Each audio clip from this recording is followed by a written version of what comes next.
Good afternoon and welcome to the Sanlam Private Wealth Investment webinar. My name is Richmont, and I'm joined by our Chief Investment Officer, Dave Lurkey, who will be doing all the heavy lifting this afternoon.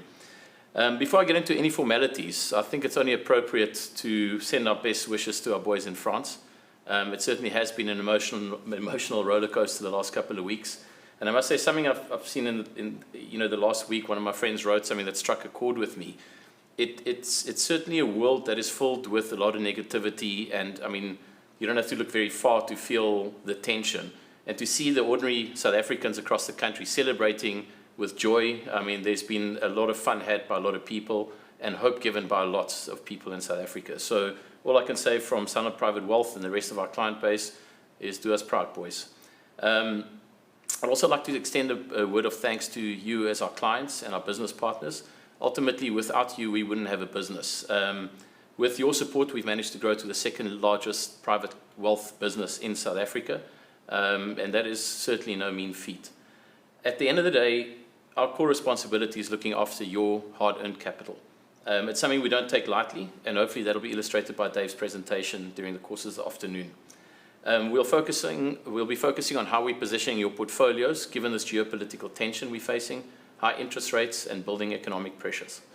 I just want to remind you that to post any questions you might have in the Q&A section. We are going to try and open up for some questions at the end of Dave's presentation if time allows. If we run out of time, we will take all those questions on board and provide some written feedback during the course of the next 2 weeks. With that, over to you, Dave. Thank you, Reg. Good afternoon, everyone. Thank you for taking the time to listen to what we have to say this afternoon. And I think, why are we here?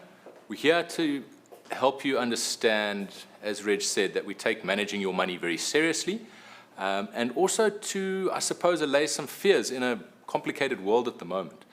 So I think I'll start, as I always do, with talking about our investment philosophy. Our long-term clients will have seen this many, many times, and I'm very happy with that because it shows we have a consistency in the way that we manage our clients' money. So first is price, then perspective, then pattern. Remember, price for any asset is what you pay, and the value is what you get. How do you decide what the right value for any asset is? You need the correct perspective. And really that middle block is what consumes most of our time in the investment team, trying to figure out what are the best assets to put in your portfolios. And then, of course, the third piece there is pattern. This is not technical analysis pattern. This is the pattern of human behavior that, because we're all human, that does repeat through time. Particularly where money is involved, people are really ruled by greed and fear. And that, for us, often creates opportunities. If we then ask ourselves, where is our edge as Sanlam Private Wealth? Why do we think we're better at managing your money than the other options out there? I think first is long-term thinking. We believe that you as our clients are on a long-term journey with us. That allows us to think long-term about how we manage your money. The next piece is the detailed work. Again, that's the piece that takes the time. We believe that if you do the detailed work, you can gain something of an edge over your competition. And then probably the toughest part for us is understanding cycles, and that's probably where our best source of edge is over the competition. We understand cycles, and then going with those cycles is stomach, that final point there. Understanding cycles is one thing.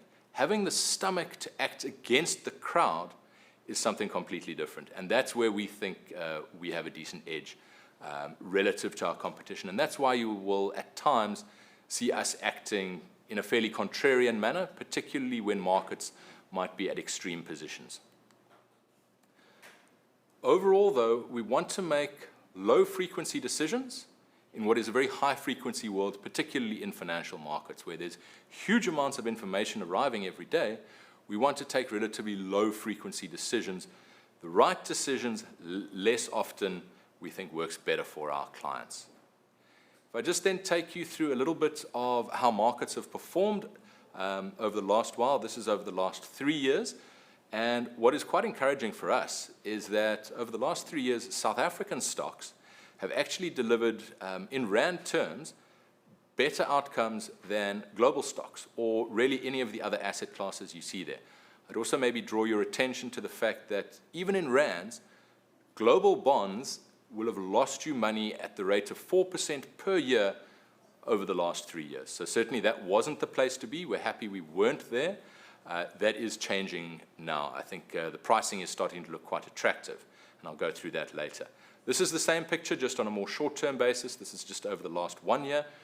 You can see if you're invested in South African equities over the last year, you would probably have got around about an 18% return, which is, of course, well above inflation.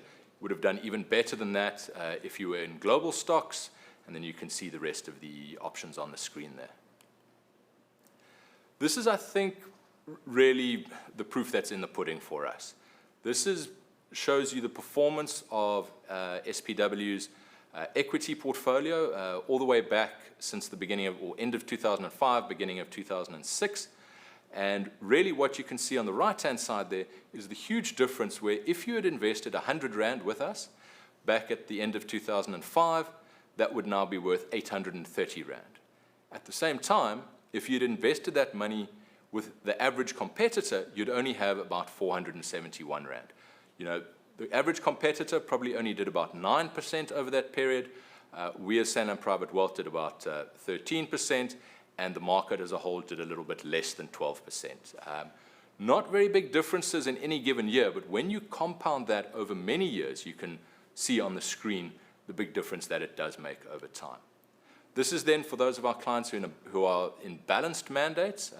The outcome is similar. It's not quite as exciting in terms of absolute returns because you're taking lower risk in a balanced portfolio.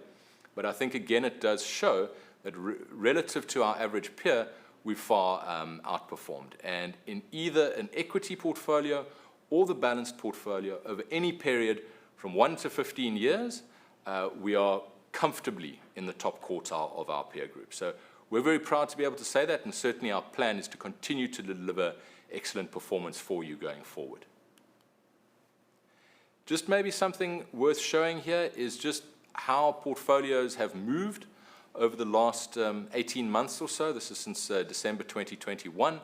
I'd maybe draw your eye firstly to the light pink line, which is cash, to show you that at the end of 2021, markets were attractive, and at that point we had seen that coming. So, you know, we had very little cash in the portfolios. Equally, by April this year, we thought the outlook for markets was far less attractive, so we had a lot more cash in the portfolios to give us optionality, and I'll take you through that. And then maybe also just on that darker orange line there, that's Richmont, obviously a big stock in many of our clients' portfolios. At one point earlier this year, it was actually around about 12% of the client portfolios. We've pulled that back substantially, and I'll show you quite a lot later how we managed to get that one quite right and make some good money for our clients. Next, if we just have a look at our investment clock, this is our view of the general economic cycle. It's never quite as perfect as the pictures show, but at the moment, we believe we're in that top left quadrant. Our investment clock moves in an anti-clockwise direction, but really what we see broadly for the economy is that with the high interest rates we have right now, they're doing more or less exactly what they're supposed to do around most of the world, not quite in America. The rest of the world, very much you're seeing economic momentum slowing because of the impact of the high interest rates. And we would expect the US economy to slow as well in the coming months from what was a very high GDP print today. Let's just take a look at the broader macro environment. We'll start out thinking about things on a global scale. And what I'll show you here is real interest rates. So interest rates adjusted for inflation that one can get on US 10-year government bonds. And I think what's quite important to show here is that interest rates in real terms are now at their highest since around the time of the financial crisis. Very, very high relative to recent history. A lot of the market and a lot of society isn't really used to this.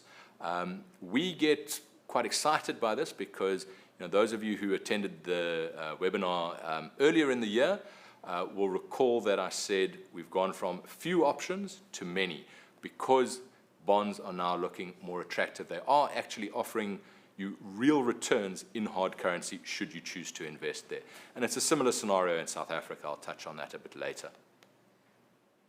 What you are seeing, just these charts just showing you that interest rates are starting to bite. You're seeing it in delinquent credit, in households in the States, and in non-performing loans. It's a fairly similar picture sort of everywhere in the world that delinquent loans are starting to rise, which is exactly, unfortunately, what central bankers are trying to achieve with high rates. You're also seeing here the hangover from COVID, where in COVID, money supply exploded. The governments printed around the world huge amounts of money, and we're now feeling the hangover from that. It's the first time since 1960 that we are seeing money supply actually contract this year, but there is still more work to be done to remove that excess liquidity from the system. What you're also seeing, so this is just how much of the US government's budget is being used up in interest payments at the moment. And you can see it's really the highest since the 90s. Why is that? Because these interest rates are high. This is an annualized figure just using the August numbers right at the end there. But it does show you the problem a lot of governments face right now around the world. With high interest rates means their interest bill is becoming higher.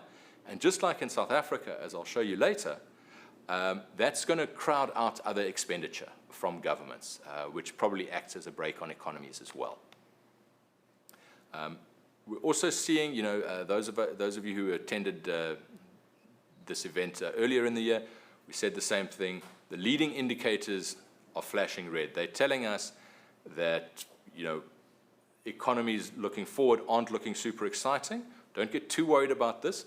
Often when economies look unexciting is the time when asset prices look very exciting for us because they get that much cheaper.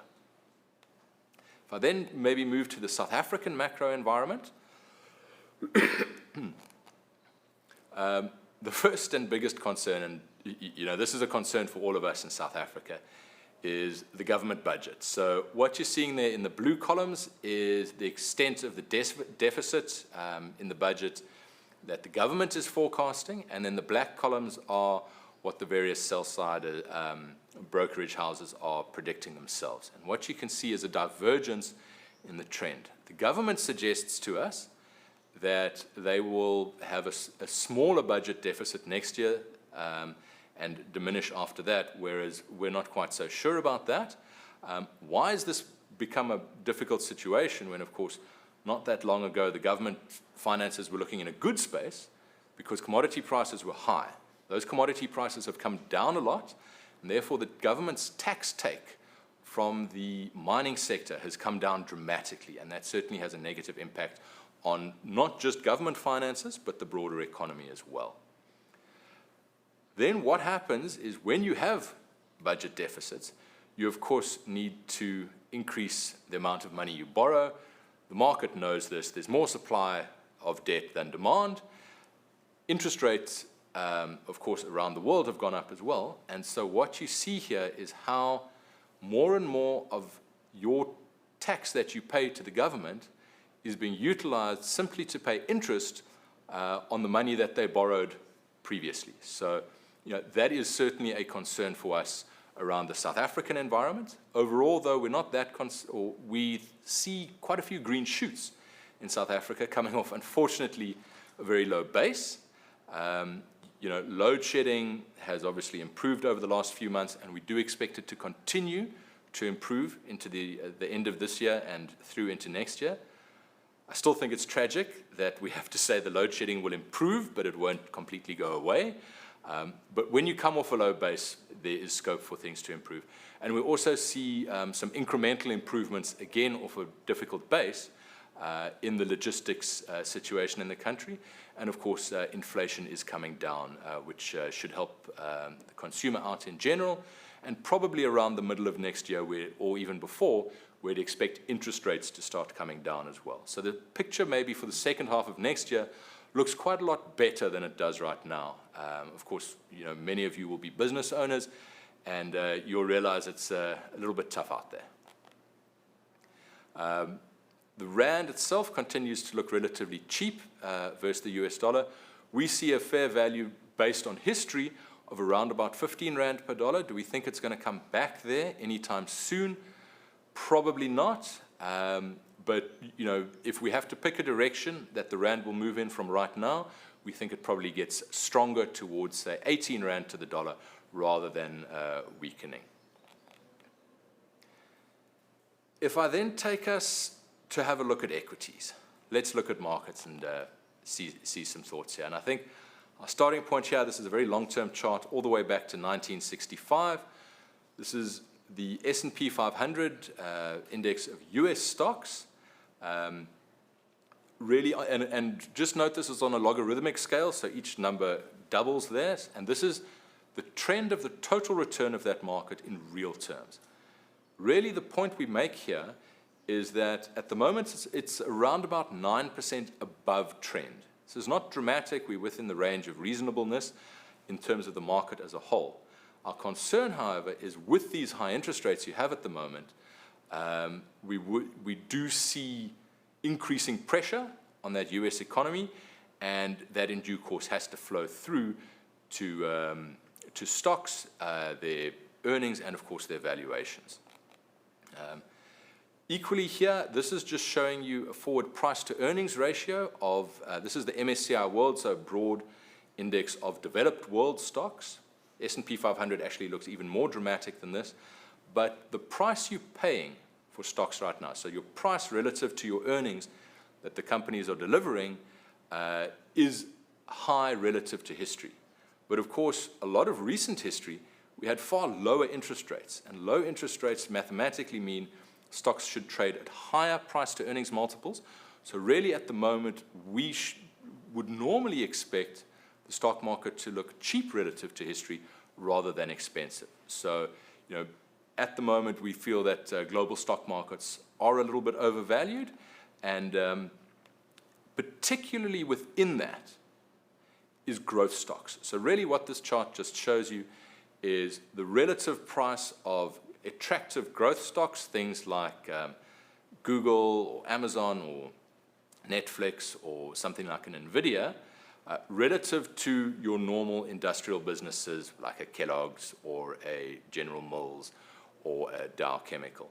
And what it's showing you here is that the market really is paying up extra high for growth. And we're not sure that markets are figuring these things out correctly. We disagree in certain areas. So where we see more opportunity is in the less popular names at this point in time, because the popular names are already pricing in a fantastic future, where there are a huge number of stocks outside of what we call the Magnificent Seven, of the 7 most exciting stocks in the USA at the moment. Outside of that, we think there are far more attractive opportunities. If I then, this is a little bit of a complicated chart, but what I'd like to just share with you here is the gap between the blue line, which is the earnings yield on stocks relative to the yield you'd get on government bonds in America. And the wider that gap, the more you as an investor are being paid by the market to take risk associated with equities relative to holding bonds. And what you can see in the bottom right-hand side there, that shaded pink area, that's the yield spread. The gap between what you're earning on bonds versus what you're earning on equities at the moment is essentially at its lowest for more than 20 years. And that again speaks to our view that global stocks are looking a little bit expensive at this point in time. If I put all of that together, make a little matrix here, don't worry too much about understanding all the numbers on the screen.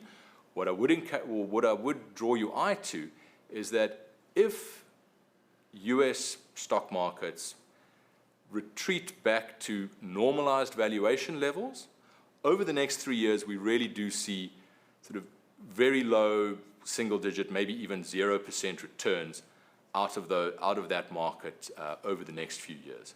Looking quite negative there, but do remember that stock markets have a long history of not behaving perfectly in the short term. So this is a sort of 3-year view. Exactly what happens in the very short term, we shall see. If I then just at a high level show you South African equities, quite a strong contrast versus what you could see from global equities. Global equities looking expensive versus their own history. South Africa looking a lot cheaper. Our market, on average, if you buy stocks right now, you're only paying 9 times next year's earnings. Global markets, you're paying more than 16 times next year's earnings. So certainly our market behaving more in the way that we believe it should, given where interest rates are. And I think there's a huge amount of negativity baked into the South African environment for exactly the reasons I mentioned earlier. Our difficulties with load shedding, our tough environment in terms of logistics, getting not just commodities, but all sorts of goods to the ports. As that improves, I think there's a lot of scope for our market to move from this very depressed situation where, of course, a lot of companies are spending a huge amount of money on running generators. That should be less prevalent next year, help companies to earn more money, and therefore lift not just the earnings, but I think as the confidence returns to the South African environment, we should probably see quite healthy returns out of the South African market. Just a quick one for those who do sometimes worry about SA versus the rest of the world. Depending on how you look at it, the South African market has between 50 and 60% of the value in the South African market is actually generated elsewhere in the world. So you're paying a very low price, as I showed on the previous chart, for a market, even though more than half the profits or more than half the value in that market sits outside of South Africa. And you can see that ourselves as Sanlam Private Wealth are a little bit more positioned towards Rand hedge than the broader market. This was a bit more dramatic a couple of months ago, but we have taken advantage of some high pricing in certain stocks, which I'll discuss later, to take some money off the table, which has worked quite well for us. Even so, we're still overweight in non-South African earnings streams. This then is that same prospective return matrix. If things return to kind of their normalized trend levels, over the next 3 years, we would expect to get somewhere in the region of 15% per year in Rand terms out of the South African market. So, on that basis, quite a bit more attractive than global markets. I would remind clients always, though, that we take a very conservative view when we manage your money. We're not here to take substantial, dramatic risks. We're here to look after your wealth, to be proper stewards of your capital. So we're not going to take extreme bets, and we will make sure that the portfolios are always positioned in such a way that they are robust to a whole variety of outcomes. If South Africa does well, our portfolios are robust to that, and we can perform well. If South Africa does poorly, as you saw on the previous slide, we have a lot of Rand hedge in our portfolios, and therefore we should be able to perform well under those circumstances as well. If I then just take us to talk about fixed income or bonds around the world, this kind of gets a little bit exciting for me now, but the process to get here, as I touched on earlier, has been quite painful. This year is looking likely to be the 3rd year in a row that US government bonds deliver negative returns in absolute terms. And of course, we've had quite high inflation in the States over the last few years, so in real terms it looks even worse. What's really happened, and I'll show you in the subsequent slides now, is that the amount of bonds that the government has been issuing, not just in America, but around most of the world, has risen, and at the same time, the price-insensitive buyer, remember central banks have been buying government bonds, that price-insensitive buyer is leaving the market, or is certainly scaling back. So if I show it to you like this is the amount of net new debt that the US government has issued over the various years on screen there. And you can see, obviously in COVID it was very high, but there's very little reason for the US to still be running a very high budget deficit this year. However, that's what they're doing.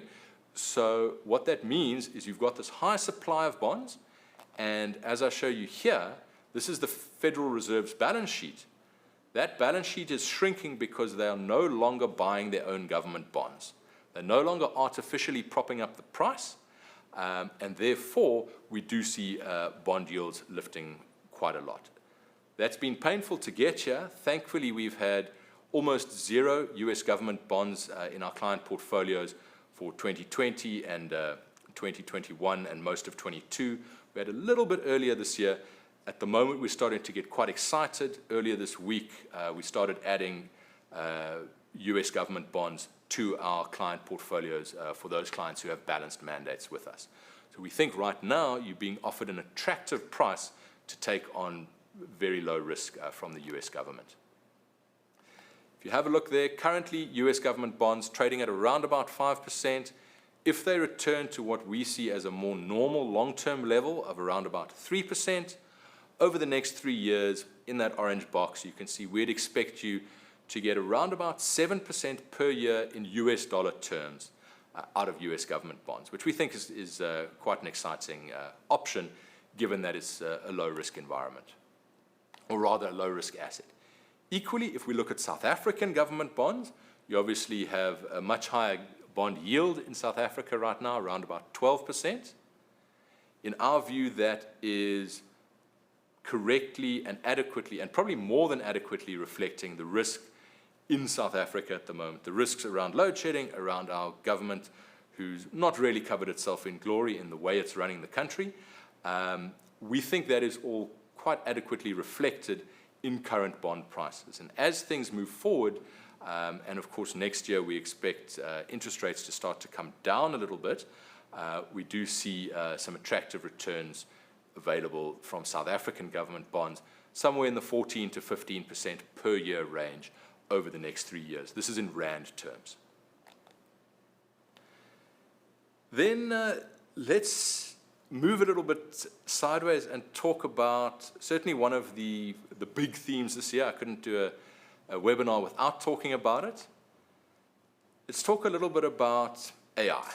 All right, this is a big, complicated slide that I'm showing on the screen here, but I think there's probably just 3 or 4 points I'd like to make. Firstly is that AI really is being driven in 2 streams. Firstly, one in the United States, where they're pushing AI very hard. The other stream is in China. They're not really communicating with each other a huge amount for geopolitical reasons, but China also has a lot of AI development taking place, and we think with time some fantastic opportunities there. That's the first piece. The second piece is that, or the second point rather, is that there's 4 sort of buckets that we'd put AI into. The first would be hardware. That's kind of the first phase. That's why you've seen a company like NVIDIA do so well this year. The second phase is really the cloud and the infrastructure, and each of those black boxes that I show you on the screen there, those are companies that in our global or SA portfolios, depending on the company, that we have exposure for our clients to. So in the cloud and infrastructure space, those clients of ours who are invested internationally with us as well as locally will have Google in their portfolios, or Alphabet. You'll also have Microsoft. Those 2 companies should do very well out of the growth in cloud and the infrastructure side. And then equally on the Chinese end, in the box there, you've got Tencent, which is, of course, accounts for the vast majority of the value in Naspers and Prosus. And then that smiling face in the orange there, that's a company called Alibaba, which we do hold in our global portfolios. A lot of those same companies will also benefit from the next step after the cloud and infrastructure, when you more move into the model and algorithm space. What that essentially means is we think there's not going to be that many different sort of generative AI foundation layers, and those will mostly be run by the very largest of the tech companies, like a Amazon, like a Google, like a Microsoft, like a Tencent and Alibaba. And also within there is a company called NetEase. It's mostly a gaming company. They're doing a lot of work quite successfully in AI as well in China, and that is another business that we own within our global portfolios. Then the very bottom piece there is the application software. That's the part that is still a little bit, in our view, the Wild West of AI, where there's a huge number of players trying to sort of jockey for position here. And we don't think that the risk associated with investing in those businesses right now makes sense for our client base. It's still very vague who might win, who might not. We'd rather gain our exposure to AI via the very large businesses that we think have an edge in terms of the capital that they can throw at these projects to make sure that they are part of the global oligopoly of AI, which in all likelihood we'll see in a decade or so's time. I'm going to show you two interesting comments here. The first is from a gentleman by the name of Joel Barker, who's a futurist. And he takes the one side and he says, when paradigms shift, everyone goes back to zero. His view is that the arrival of AI almost puts everybody back at zero. I'm a little bit more skeptical. Because of the huge amount of investment that's required to make AI work at the best level, you need huge amounts of capital. Who's got that capital? That's your largest tech players. Here now we have a comment from a gentleman by the name of Jan LeCun, who is the chief AI scientist at Meta, which is Facebook. And he reminds us that we've made huge strides in AI, but we don't yet have an AI system that can even rival a cat in terms of learning capabilities. We've got a very long way to go with AI. It's certainly not going to take over our existence anytime soon. But clearly, substantial progress is being made here, and in due course, I fully expect in the decades to come, AI to be able to learn things faster than humans. But that's not this year or next year's problem. Moving on to something a little bit different, I touched on this earlier. Richmont, been one of the largest stocks in our clients' portfolios, certainly in the first half of this year. So I thought just worth mentioning a couple of things about this business. Very happy afterwards to take questions on many other companies. We don't have time today to talk about that many different companies. But if I talk about Richmont, this is a business that we love. We believe that it's a high-quality business, and we believe that in general, the luxury goods market will grow faster than global economies over time. So if you have a look at all the blue bars there, that shows you sort of global demand for personal luxury goods. You can see growing very nicely. It seems like there's a big jump from 2023 to 2030, but really that's only 6% per year. It's just the compounding effect of what goes on here. It's a business that we like, Richmont. However, going all the way back to the very first thing I spoke about today in terms of our philosophy, we want to make sure that we buy and sell assets at the right prices. So this is just a chart of Richmont just showing, in the middle of 2022, the price had come down a lot. We thought that this is a quality business, that it entered a little bit of a new paradigm in terms of demand post-COVID, when people weren't able to really buy experiences. So we bought into Richmont at around about 1,630 Rand, if I remember correctly, at that point in the middle of 2022. Taking it to a very large position in our portfolios because we believed in that business and that the valuation was attractive. Equally, however, around the sort of April, May, June this year, the price just got to a point where it was not only baking in all the good news, but really baking in the current trends continuing for far too long in what we believe was an unsustainable manner. So we materially reduced our clients' exposure to Richmont in our various equity components of the various portfolios. We trimmed at, I think, about 3,100, and then again in June at about 3,200. Very happy to have done that, banked a lot of that profit, taken risk off the table, and of course you can see that share price has now come all the way down to, I think, 2,250 or thereabouts right now. So you may say, well, you guys are trading quite often. I would just draw your fact to, since the beginning of 2017, we've made 3 trades in Richmont, and we think we've managed to get that timing quite nice. This is a business we like, so if and when the price gets to an attractive level again, then we'll add some more. We always want to try and own the best quality businesses within our clients' portfolios. If I then just talk quickly about Prosus, this is obviously a part of the old Naspers. In our view, you can see there sort of the way we look at this. It's really all about Tencent, which I touched on earlier when I was talking about AI. We think Prosus is probably worth around about 700 Rand a share, current share price around 540. So we do see quite attractive upside there, even when we bake in quite a bit of a stronger Rand. So that's using 17 Rand to the dollar. We've got a lot of Prosus in our client portfolios. We think it's a fantastic business. We think it also provides wonderful diversification in the environment of a South African market where we don't have many tech players. So we think it's very important to have those tech players in our client portfolios.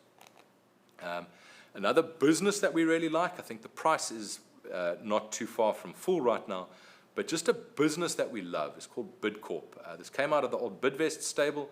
For those of you who don't know it too well, they do food services all over the world, a lot of it in Europe and Australia, as well as a bit in emerging markets. Lovely comment when I spoke to the CEO the other day. He said something to the effect of, millennials don't even know how to cook. Why is that relevant? Their business benefits from people going and eating out more. The more people eat out, the better this business does. That's the secular tailwind we speak about there. We think this is a very fragmented industry that has a lot of scope to consolidate through mergers and acquisitions over an extended period of time. And as they get bigger and bigger, their scale advantage over their competition improves with time. So this is certainly a business model that we really like. And also, given the fact that a lot of it is based outside of South Africa, we think it provides our clients some quite nice Rand hedge characteristics as well.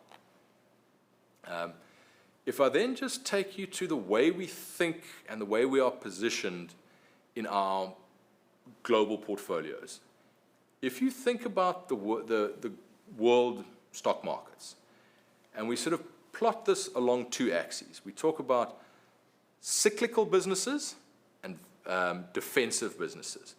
There are certain times, as I showed earlier on in our view of the investment clock, when you might want cyclical businesses. That's as the economy is recovering. Times you might want more defensive businesses. That's as the economy is slowing and growth is less exciting. Then on the vertical axis there, you can just see whether we're talking about growth businesses or growth companies or value companies.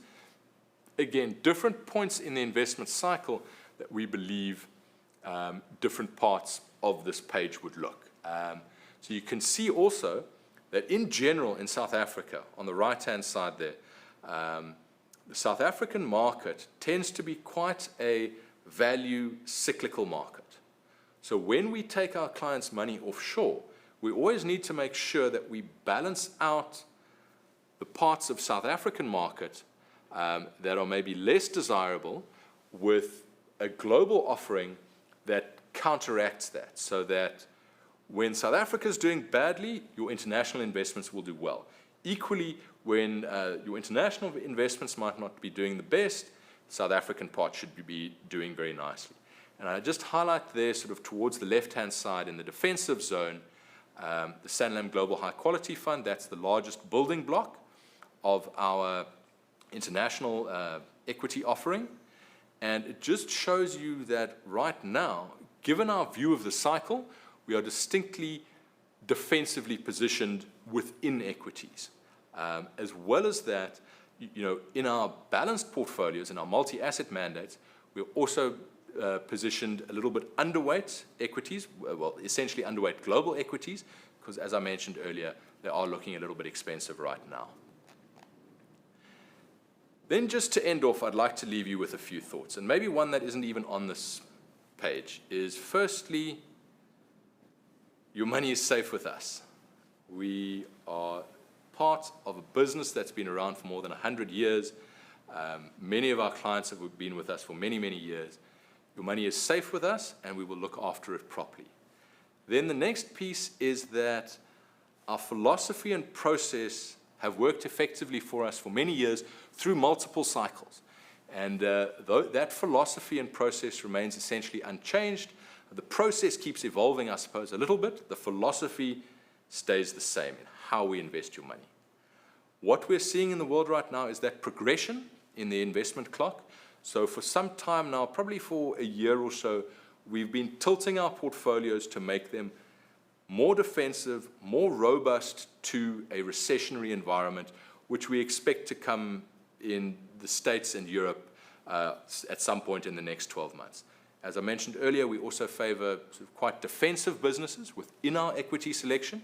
And just recently, we've increased our allocation to United States Treasuries. All of these things should allow us to be well positioned for difficult environment, but more importantly, if and when this difficult environment passes, which we fully believe it will, we then have a healthy positioning that gives us currency essentially to take advantage of more attractive opportunities when they appear in the future. So a little bit defensive now. When it's time to go on the attack, we expect to have money available to take out of things like bonds and put towards more exciting opportunities in the equity space. We do think there might be a little bit more pain before central banks start to stimulate once more, but at least they now have the capacity to do so. And then just finally a reminder that in the longer term, we look for good quality businesses at attractive valuations. We think that is still the best way over long periods of time to build wealth for our clients, because in the end, share prices will follow the cash that is generated by the companies that we invest in. Thank you very much. That's all from me for now. I think it's time for questions. Reg? Yeah, thanks, Dave. I think very insightful. Maybe just one thing, maybe some clarity when you say, I like the way you put this, respond considered, considerate and not knee-jerk reactions. But one thing that probably wasn't that clear, and clients that didn't watch their portfolios as closely on that Richmont trade. I think maybe just some clarity. It doesn't mean when we buy and we sell that we're going 100% in, 100% out the shares. So maybe just some comments on the approach on when you say we're buying and selling, what that means. Right. So our starting point when we think about any business is we say, given the quality of this business, what do we think is an appropriate sort of base case amount of any business or to have in our portfolios? Assuming a perfectly sort of normal world, what would the rough amount of the stock be in any given portfolio? We look at that as a starting point. Then from there, we'll say, a company like Richmont, we think it's a great quality business. So we see a natural level of 5 to 6% of a portfolio in that stock. What you saw, though, is we saw an opportunity in the middle of 2022. We increased our weighting, I think from 6 to 8% or something like that. Then the stock did fantastically well over the subsequent 12 months. And the weight in the portfolios really got up to, Reg, I think it was 13-ish% that we had in our client portfolios in Richmont. At that point in time, firstly, it was looking very expensive from a valuation perspective. Also, it was starting to really bake in a whole lot of rosy future that maybe we didn't believe would be the case. And so at that point, we trimmed quite a lot. We took, I think, down from 12% or so down to around about 7.5%, if I recall correctly. So we took a lot of money off the table, maybe actually more, took it down to, I think, about 6.5%. And then from there, of course, the share price has come down a lot. But we at a level that we believe now is the right level for this environment and a sort of through the cycle basis. Again, if and when it becomes expensive, we'll trim, we'll take some off the table. We probably won't take it all because we think it's a great business. Other businesses, something like gold miners, we think are bad businesses. There are times, though, in the cycle where we think it's worth getting some insurance. But our natural inclination would be to hold zero rather than our natural inclination for something like a Richmont to hold around about 6%. Yeah, I think that's very well put. Thanks, Dave. And talking about gold, there's definitely one question. I always appreciate a lot of our clients are always looking for trading tips. So one of the questions here is talking about the copper market. Obviously, clients sees a lot of value in there.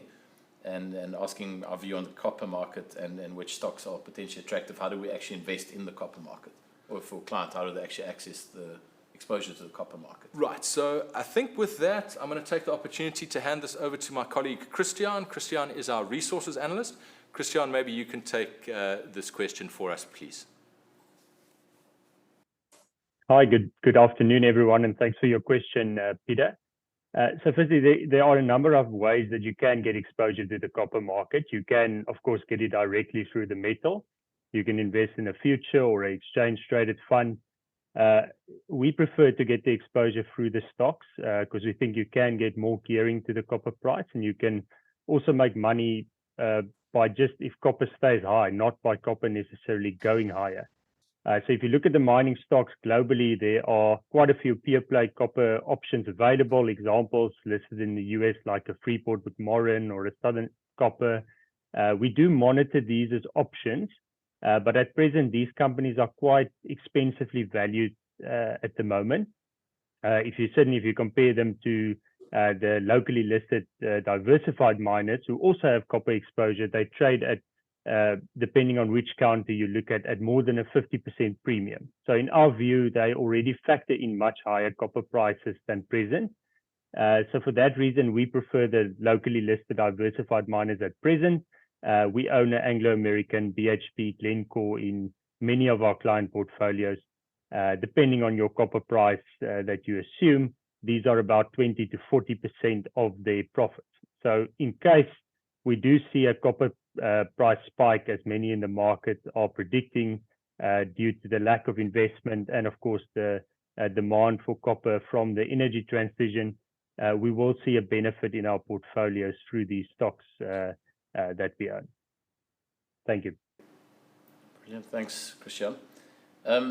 So Dave, there's, the China story is always something that rises its head somewhere, right? Whether it's positive or negative. And there's been a lot written about China, whether it's the property issues there or just China as a country and its contribution to the world. So with the negativity in the Chinese property market, do you see that as a threat in some way, or just your general view on that? Right, so I think, Reg, among the difficult things about China is that there's a lot going wrong there, in terms, as you mentioned, in the property market, but there's a lot going right as well.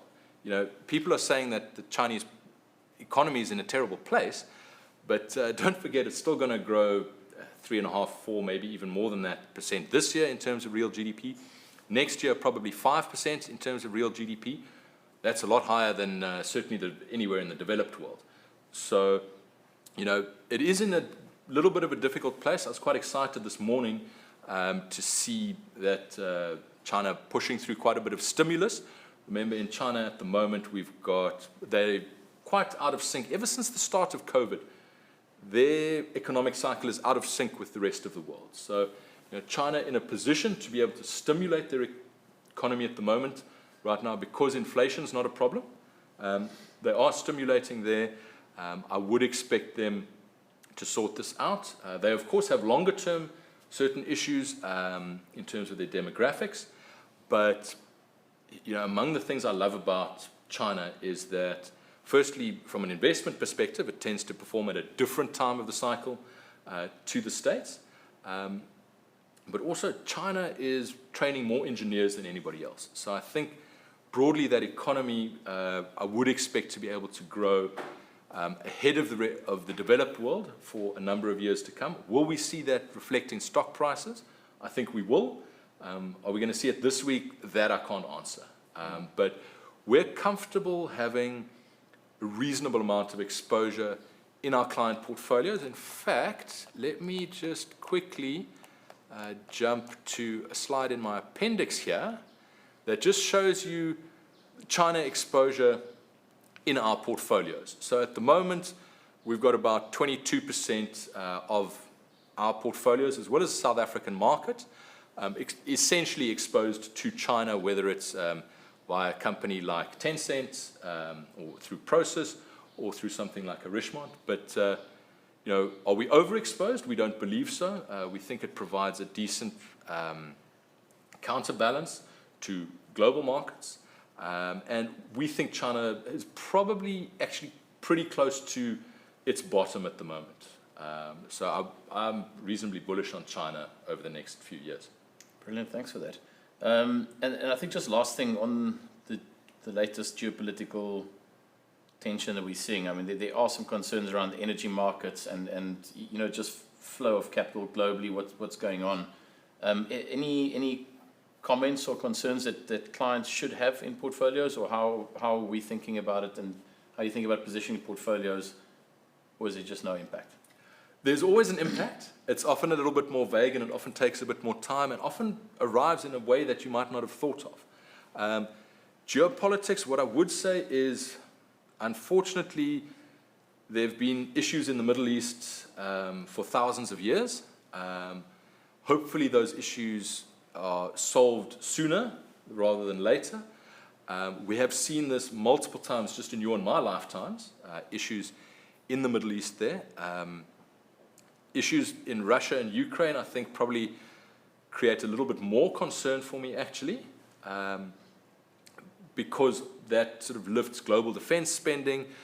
Remember, it's the classic guns or butter debate.